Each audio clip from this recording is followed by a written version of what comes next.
Setelah teman-teman berhasil membukukan ya, entah sudut pandang penjual atau pembeli, harus dua-duanya. Nah, kenapa kok ini penting sekali? Coba simak. Ternyata jurnal kertas kerjanya chapter 7 itu dimulai dengan angka-angka itu tadi.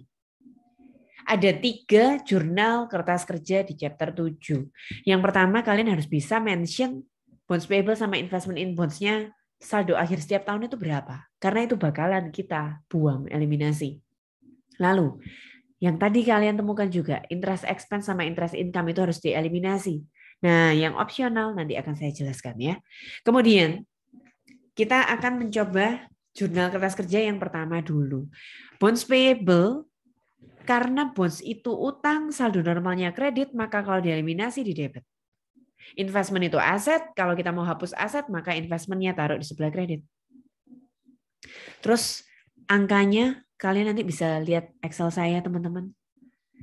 Kenapa angka yang 10% tadi menjadi penting sekali? Yang pertama kali, kalian ingat nggak? S hanya beli sebagian obligasinya P, yaitu 1 dari 10 juta, alias 10%. Ingat, bukan 10%-nya bunga, tapi itu 10%-nya proporsi yang S beli sebagian itu.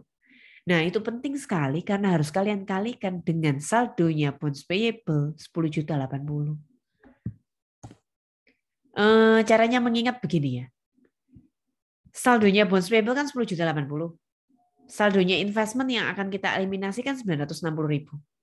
Yang lebih besar yang harus kalian kalikan dengan persentase proporsi itu tadi. Ini kan yang lebih besar. Maka 10 jutanya kalikan dengan 10%. Yang 960-nya biarin. Selisihnya gain atau loss. Kalau kurang di debit, loss. Kalau kurang di kredit, gain. Tahun depan, coba lagi ya. Tahun 2013. Bonds-nya 10 juta 60. Investment-nya 970.000. Yang lebih besar yang mana? 10 juta apa 900.000? Yang lebih besar? 10 juta. 10 juta. Nah, 10 juta ini harus kalian kalikan dengan proporsi yang dibeli. Karena yang dibeli nggak semuanya, hanya 10%-nya. Berarti 10% kalikan 10 juta 60 ya. Masukkan di sini. 10% kali 10 juta 60. Yang 970.000-nya biarin. Nggak usah dikali-kalikan. Begini.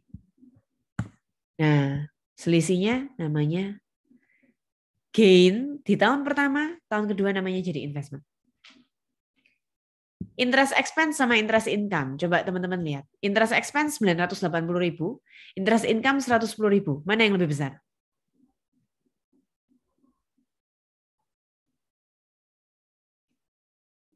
Dari sisi pembeli 110. Loh, 980 sama 110? Yang lebih besar 980. 980. Oleh karena itu yang 980.000 yang dikali 10%. Jadi 98, 110-nya biarin. Tahun depannya sama ya. Expense sama income tuh saldonya selalu sama. Selisih tahun pertama muncul di credit gain, tahun kedua namanya berubah jadi investment interest. Menariknya teman-teman, gain ini kalau kalian tambah ya, lihat ini. 48 tambah 12, 60.000. 60.000 itu loh, cocok dengan gain yang kalian temukan tadi 60.000. Tahun kedua, 36 tambah 12, 48.000 hasilnya.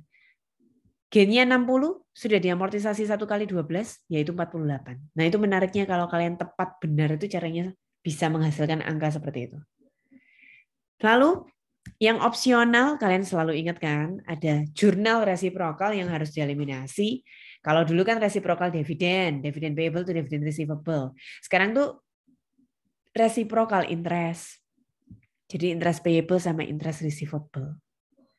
Nah, ini ingat-ingat waktu kalian belajar single entity waktu semester-semester yang lalu. Ini hanya ada jika perusahaan ini ada accrued interest. Dulu ada istilah itu. Kalian coba baca kembali tentang accrued interest. Accrued interest itu kalau 31 Desember kita tutup buku, besoknya ada bunga yang harus dibayar atau bunga yang harus diterima 1 Januarinya. Jadi kalau tanggal bayar bunganya 1 Januari, 31 Desembernya closing, itu kita pasti ada. Tapi kalau tanggal bayar bunganya 31 Desember, udah nggak ada ini. Ini opsional, nggak ada.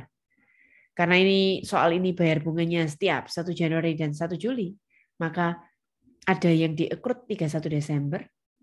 Nah, ini harus dari sisi pembeli. Sisi pembelinya tadi S-nya ngitung bunganya seperti ini. 50.000 itu yang di-accrued. Jadi yang di-accrued itu bukan bunganya 1 tahun, tapi bunga tiap kali bayar bunga. Makanya kenapa kita nggak bisa langsung ngomong setahun, tapi bunganya penting juga yang dikali 6/12 yang tadi.